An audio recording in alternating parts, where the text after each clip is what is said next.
किसी ने प्रश्न किया कि हे अर्जुन, तुम्हारे पास किसी बात की कमी नहीं है, इतना सुंदर महल है, इतनी रानी सुंदर सुंदर रानियां हैं और इतना वैभव है, उसके बाद भी आप द्रोण गुरु के इतना क्यों महत्व देते हो? तो अर्जुन ने क्या कहा?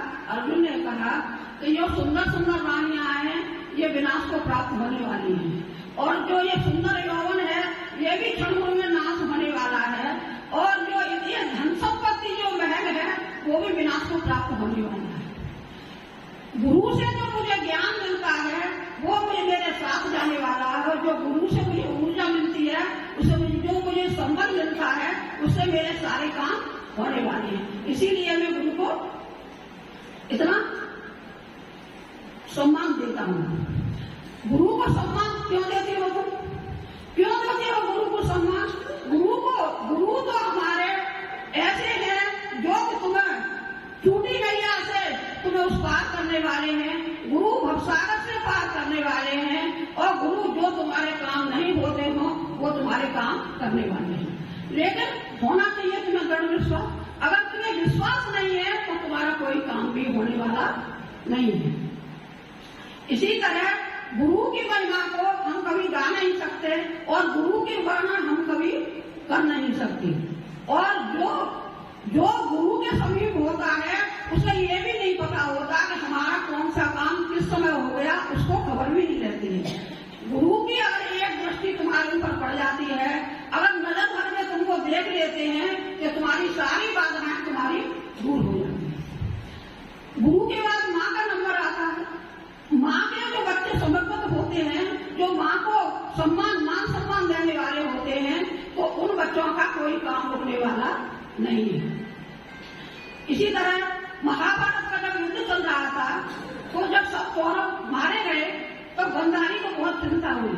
जब चिंता हुई तो उन्होंने दुर्योधन को बुलाया और कहा दुर्योधन को महल में मतलब बुलाओ। तो जब दुर्योधन आए तो उन्होंने गांधारी ने उनसे कहा कि बेटा कल तू ऐसा करना कि दिगंबर तुम्हें होकर के और मेरे पास तू आ जाना, बस तेरे सत्संग पर नहीं होने चाहिए। तो दुर्योधन ने कहा ठीक है मां। तो दुर्योधन दूसरे दिन जब निर्वस्त्र होकर के माँ के महल में आ रहे थे तो रास्ते में कौन मिल गए? श्री कृष्ण मिल गए। जब श्री कृष्ण मिल गए तो उन्होंने कहा कि अरे भाई तुम कहाँ जा रहे हो? तो आज मुझे गांधारी माँ ने बुलाया है, मैं वहाँ जा रहा हूँ। तो वो कृष्ण जी जो थे वो बोले कि अरे तुमको इतने बड़े हो गए, तुमको इतना भी भान नहीं है कि हम बड़ों के सामने कैसे जाते हैं, कैसे रूप में हमको जाना चाहिए, तुम बिल्कुल नग्न होकर के तुम माँ के सामने जा रहे हो। तो जो बच्चे संशय करते हैं, गुरु और माँ का संशय करते हैं, तो उनके कोई काम होने वाले नहीं है। तो उन्होंने दुर्योधन ने क्या किया? दुर्योधन ने जो पत्ते थे, केला के पत्ते थे, वो अपने लपेट लिए। जब लपेट लिए तो वो माँ के सामने गए। माँ के सामने गए, माँ की आंखों में पट्टी बंधी थी गांधारी के बाद। तो गांधारी की इतनी साल की जो ऊर्जा थी तो उन्होंने अपनी पट्टी खोली। जब पट्टी खोली तो उन्होंने दृष्टिगत देखा, तो उन्होंने किया ये बेटा तुमने क्या किया जो कि पत्ते लपेट कर तू आ गया। और उनकी जो ऊर्जा थी जहाँ पड़ी उनका शरीर वो हो गया, और जो जहाँ पत्ते लपटे हुए थे वो शरीर उनका बिना शक्ति के रह गया। तो दुर्योधन कैसे मारे गए सबको पता है, कैसे मारे गए? जंगलाओं के बल से ही मारे गए थे। इसीलिए हमेशा गुरु चाहे अच्छा कहे या बुरा कहे, माँ का कितनी भी शिक्षा गलत देगी लेकिन बेटा का कभी अहित नहीं चाहेगी। इसी तरह से एक राजकुमारी जो थी उसने अपने बिना माता पिता के इच्छा के राजकुमार से शादी कर ली। जब शादी कर ली तो वो जो राजकुमारी जो थी वो जैन धर्म को पालने वाली थी, और जो राजकुमार थे वो अन्य धर्म को पालने वाली थी। जब शादी होके महल में आई, जब आ तो गई वो महल में, लेकिन वहाँ उसने क्या देखा कि अन्य गुरुओं के फोटो लगे हुए हैं, अन्य की पूजा हो रही है।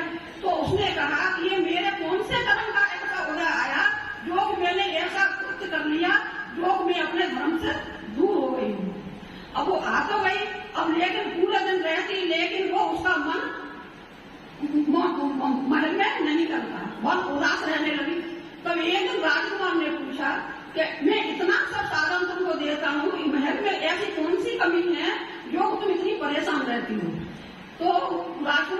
कहा कि साधन तो सवेद आप महल में, लेकिन जो भी निर्गत गुरु और अपने देवसात गुरु को मानती वो तुम्हारे महल में कुछ भी नहीं है। तो उन्होंने कहा अरे ऐसी क्या बात है, अगर साधु संतों की बात है तो मैं आज ही इतने साधु संतों को यहाँ पर बुलाऊंगा जो कि तुम दर्शन कर लेंगे। तो वो कुछ नहीं बोली, चुप रही। जब चुप रही तो उन्होंने राजकुमार ने अपने जितने भी संत साधु संत थे अन्य मत के उनको बुलाया। तो अच्छी अच्छी पोशाकें पहनकर अच्छे से मतलब खूब इतना सेंट लगा करके खूब अच्छे से महल में उनका भोजन रखा। गीत संगीत हुआ, सब काम हुआ। तो राजकुमार बोले कि चलो रानी, तुम्हारे मन की आज मैंने इच्छा पूरी कर दी है और इतने संत आए उनके दर्शन करने। तो रानी बोली कि महाराज जी इतने संत आए हैं, ये क्या हमारे कोई रिश्तेदार है या मिलने वाले हैं या प्रियजन है? संत ऐसे नहीं होते, हमारे संत तो निकटवर संत होते हैं और वो किसी मंदिर में नहीं आते। उन्हें अगर बुलाना होगा तो हमें प्रदान करना होगा और उनकी नवदा भक्ति करनी होगी जब वो हमारे दरबारे पर आएंगे। इन संतों को मैं नहीं मानती। तो वो राजा बहुत परेशान हो गया। अब शादी तो हो गई लेकिन दोनों में मतभेद हो गया। तो एक दिन वो राजकुमार सुबह शहर के लिए गया तो उन्होंने क्या देखा कि एक दिन बसंत एक पेड़ के नीचे खड़े होकर सामायिक कर रही थे। दिसंबर का महीना था। दिसंबर इतनी ठंड पड़ रही थी तो उन्होंने देखा वो इतनी ठंड में एक बिल्कुल निर्वस्त्र होकर के और इस तरह से साधना कर रहे हैं, ये कौन हो सकते हैं? उनके तो वो पास गए, उन्होंने नमन किया और बोला आप कौन हो? तो उन्होंने कहा मैं दिगंबर संत हूँ। तो उन्होंने कहा आप इतनी बड़ी से क्यों सहते हैं? तो उन्होंने कहा और मेरा कोई नाश नहीं है, मैं अनाथ हूँ। महाराज ने कहा मेरा कोई नाश नहीं है, मैं अनाथ हूँ।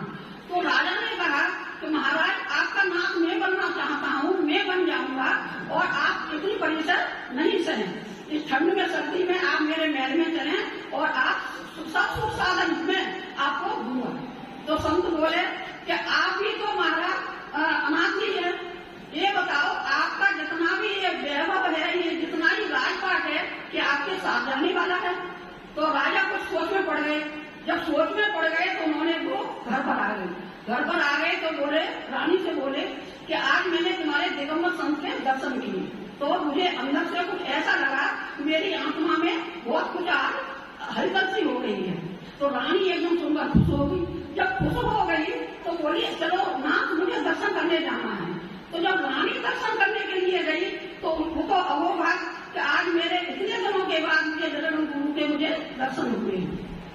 दर्शन जब करके घर आई, दिसंबर का महीना था, इतनी ठंड पड़ रही थी, ऐसे में साधना कर रहे थे खुले में। तो वो घर आकर जब सो तो गई, जब रजाई में सो रही थी वो, तो उसका रात को एक हाथ जो था बाहर निकल गया। जब हाथ बाहर निकल गया तो उसका हाथ जो था ठंड की वजह से सुन्न हो गया। जब सुन्न हो गया तो वो बोली ओहो, जब वो नींद में बड़बड़ाने लगी कि ओहो मेरा जब हाथ बाहर इतना महल में हाथ बाहर हो गया या सुन्न हो गया है तो उसकी क्या वो होगी। तो वो इतने ठंड में मतलब वो कर रहे हैं। तो राजा ने ये शब्द सुन लिए। जब राजा ने शब्द सुन लिए तो शक जो होता है दिमाग में अगर आ जाए तो वो शक पूरे घर को बर्बाद कर देता है। तो राजा के दिमाग में शक आ गया। बोले वो मैं इस रानी को कितना प्यार करता हूँ, सब सुविधा देता हूँ, फिर भी मैंने अन्य किसी को चाहती है और कह रही है उसका जाने क्या हाल होगा। वो तो संत के लिए कह रही थी लेकिन उनके दिमाग में शक आ गया। जब शक आ गया तो राजा की तरफ से भी रानी की तरफ से भी दोनों विमुख आपस में विमुख हो गए। अब विमुख हो गए तो वो राजा जो था फिर उन्हीं संत के दिगंबर संत के पास गए और बोले कि संत जी मैं बहुत परेशान हूँ कि क्या बात हुई कि मेरी रानी है और मैं इस तरह से उसकी शादी की बगैर माँ बाप की इच्छा की मैंने शादी की, उसको सुख देना चाहता हूँ, सुविधा देना चाहता हूँ, लेकिन वो मेरी नहीं होगी। और आज तो उसने हरी करके फेंक दी। क्या किया कि उस रात में कह रही थी कि हमारे उसका क्या हो रहा होगा, इस तरह से बड़बड़ा रही थी। तो मुन्ना जो थे वो अवज्ञानी थे। उन्होंने कहा राजा को बैठा, उन्होंने कहा तेरी रानी पतिव्रता है और सत्यत्व को धारण करने वाली है और वो जो कह रही थी, वो क्या कह रही थी? वो कह रही थी कि दिगंबर संत जो है इतनी ठंड में जो परिश्रम कर रहे हैं तो उनका क्या हाल होगा। तब राजा ने जब ये सुना तो वो शर्मिंदा हुआ और घर आकर के रानी से माफी मांगी। रानी से माफी मांगी कि मैंने तुम्हारे चरित्र पर मैंने शक किया है इस तरह से। और वो दोनों जने, रानी और राजा दोनों गए और गुरु के चरणों में मग्न हो गए। अब वो राजा क्या कहता है गुरु से, तेरे दर को छोड़कर किस दर जाऊं मैं, सुनता मेरी कौन है जिसे सुनाऊं मैं, जब से याद बुलाई तेरी लाखों कष्ट उठाए हैं, ना जानू इस जीवन अंदर कितने पाप कमाए हैं। अब वो गुरु को चरणों में विनती कर रहा है कि मैंने न मालूम अब तक कितने पाप किए हैं और कितना किए हैं। तो दिगंबर गुरु संत को कोई शरण में आ जाए, चाहे पापी हो या पुण्यात्मा हो, सबको शरण में ले लेते हैं। तो फिर वो क्या कहता है, जो बीती सो बीती गुरुवर बाकी उम्र संभालूं मैं, जो बीती सो बीती गुरुवर बाकी उम्र संभालूं मैं, चरणों में नित बैठ आपके गीत प्रभु के गालूं मैं, छींटा दे दो ज्ञान का, क्या कह रहा है, छींटा दे दो ज्ञान का, होश में आऊं मैं, तेरे घर को छोड़ प्रभु अब किस दर जाऊं मैं।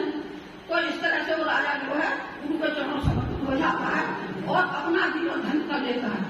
राजा ने तो जीवन धन कर लिया, आप भी इतने बड़े गुरु बैठे हैं, इनके सामने आकर देखते हैं जीवन धन करो। बोलिए सुंदर सागर जी महाराज।